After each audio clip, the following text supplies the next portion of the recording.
So eto mga sangkay, good news po ito. Kailangan po itong mapanood ng buong Pilipinas. First time po ito nangyayari mga sangkay sa kasaysayan po ng ating bansa since Ferdinand E. Marcos. Alamin po natin.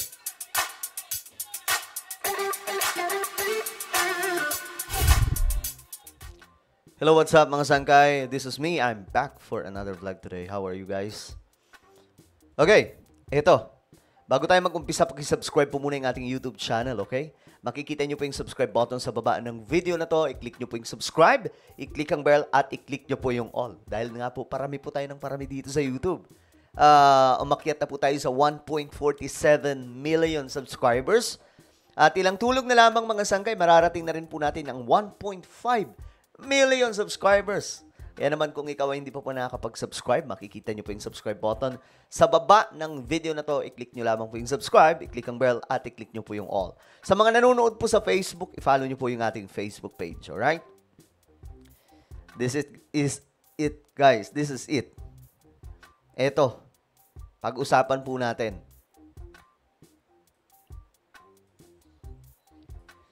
First time po ito nangyari, mga sangkay, ngayon. Ayan. First time nangyari, simula po nung nawala si Apo Lakay kasi nagtaasan na po yung presyo ng bilihin sa ating bansa. Simula po nung natapos ang panunungkulan ni Pangulong Ferdinand E. Marcos, ang ama ni PBBM. Di ba nga po noon mga sangkay, nag-i-export pa po tayo ng bigas sa mga kalapit na bansa. Okay? Nag-i-export tayo ng bigas noon mga sangkay at malago ang agrikultura noon ng Pilipinas.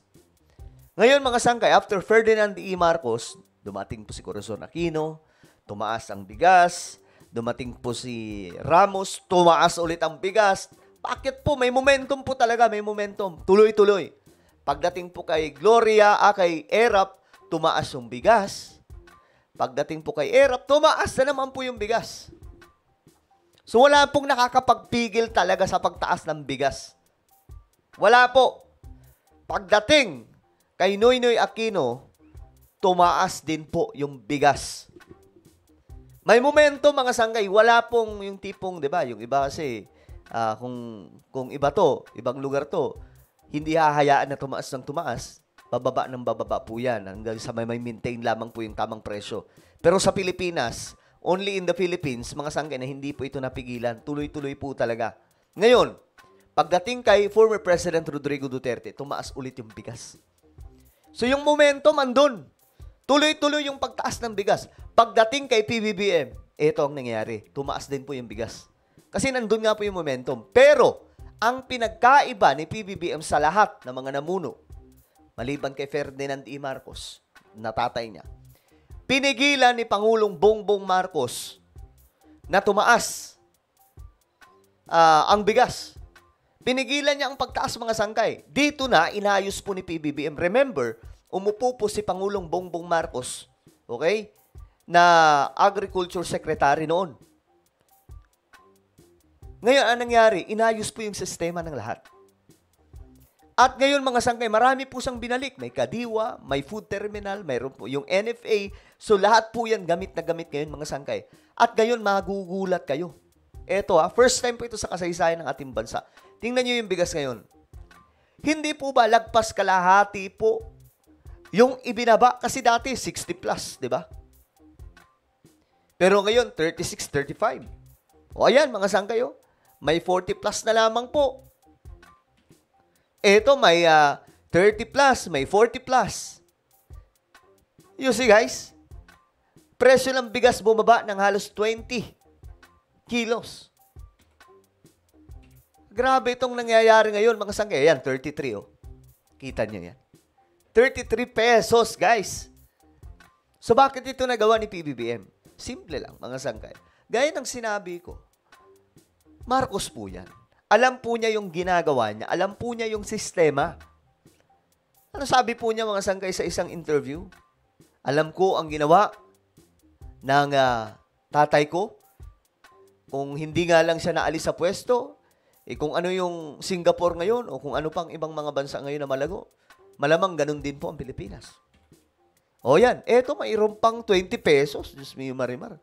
Ayan o, 38, 37, 39, tapos may 30 pa. Naknang toko mga sangkay. Ayan o, 36. May 26. Diyos mio, Marimar. Ayan o, nagmura na talaga ang bigas. Ito yung mga sinasabi ng mga kababayan natin. Basahin po natin ha. Nagmura na talaga ang bigas, sangkay, kasi dito sa Santa Maria, Bulacan, halos wala ng 50 ang kilo. Ang buko pandan nga na dati nasa 50 plus, nasa 38 per kilo na lang, minsan nag-36 pa. You see, mga sangkay. Kami naman, na-witness po mismo namin kasi pumunta kami palengke nakaraan. At nakita po namin yung pagbaba talaga ng presyo. Hindi pala palengke yun, mga sangkay. Nagtitinda lamang po ng bigas kasi pag sa palengke, sobrang mahal, sobrang mura pa yun. Kasi yung nakita namin na sobrang mura na, 40 plus. Pero sobrang mura nun, guys. Diba? 40 plus, okay na nga. Pagdating mo sa palengke, mayroon pong 30 plus. Diba? O, ayan, mga sangkay, oh. Ito sa amin ngayon. Grabe itong nangyayari. Kaya nga, mga sangkay, tayo, hintay lamang po tayo. Hindi po kasi yan magic. Proseso po yan. Alam nyo, kahit hindi na po makarating yung pangarap ni PBBM na 20 pesos, 30 plus, 40 plus, enough na po yan. Okay na po kami dyan, Mr. President. Pero kung mararating yung 20 pesos, di sama-sama po tayong magpalakpakan. Diba? Pero kung hindi naman, okay na kami sa 30 plus, 40 plus na bigas. Wala na pong problema dyan. O yan, bumaba na talaga. Kasi yung sinandoming na 1,300 per 25 kilos, nasa 1K or 900 na lang. Pero nagbili ako uli. Pag nagbili ako uli, pipicturan ko na talaga, sabi po niya. O yan, mga sangkay, oh. Merong 33, 32. Diyos mio, Marimar, guys. Why? What's happening? Ano ang nangyayari? O ayan, baba na sangkay dito sa Antipolo, may 45 pesos na din at 38. O ayan, 36, di ba? Davao Region. Ito sa Davao Region, mga sangkay.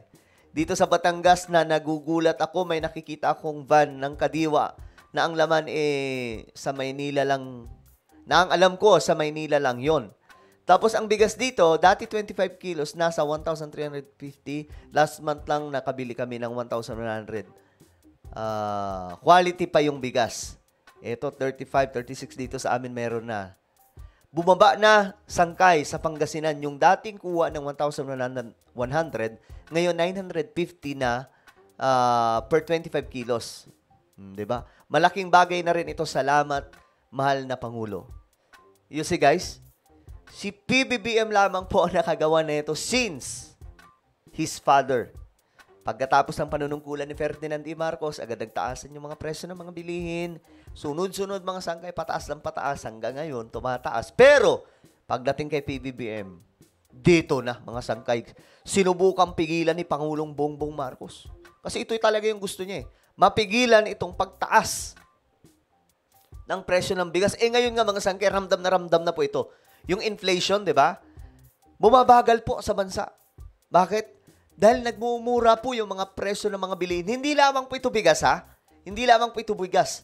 Maging ang iba pang mga bilihin, mga sangkay, sa market, nagmumura na rin po. Ayan o. Yes, 42 per kilo. Parents ko mismo nagbebenta. O, ayan, mga sangkay. O. Dito sa amin sa Sacramento Market sa Makati, may 40 na ang kilo ng bigas. Laking bagay na ito.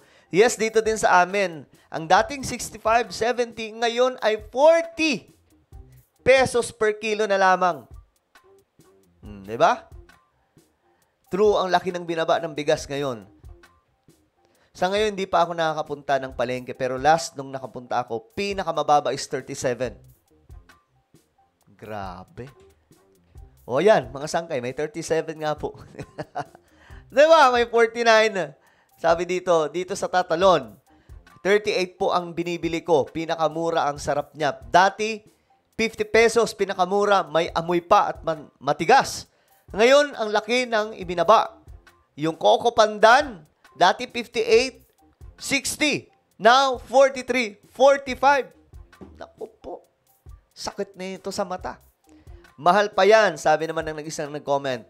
32, 33, 35, 36, 37, 38, 40 lang po price dito sa Rizal, Nueva Ecija Public Market. Ito 36, saan naman to? Sa Quezon City.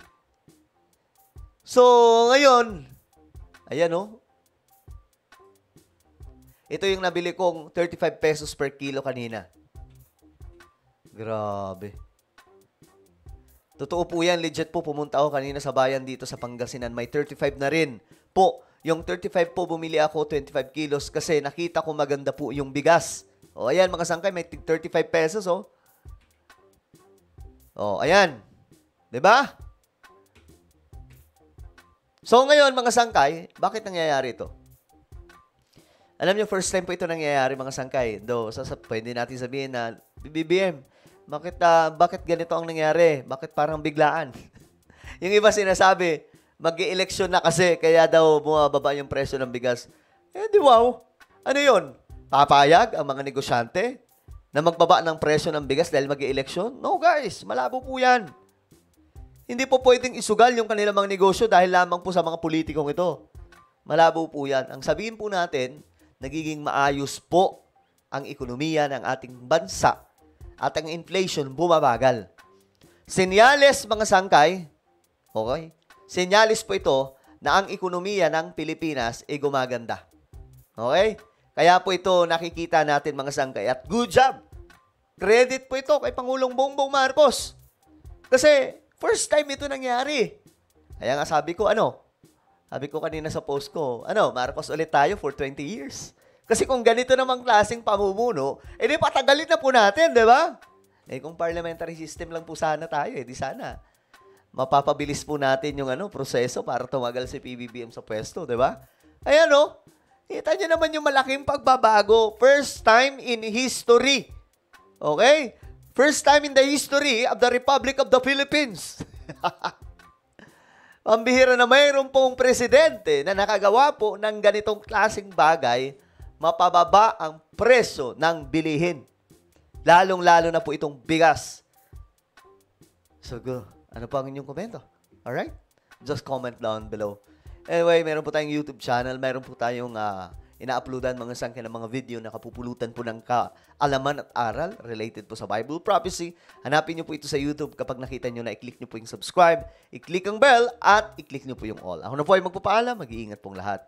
God bless everyone. Alright? I-comment nyo pala sa ibaba kung magkano yung bigas sa inyo.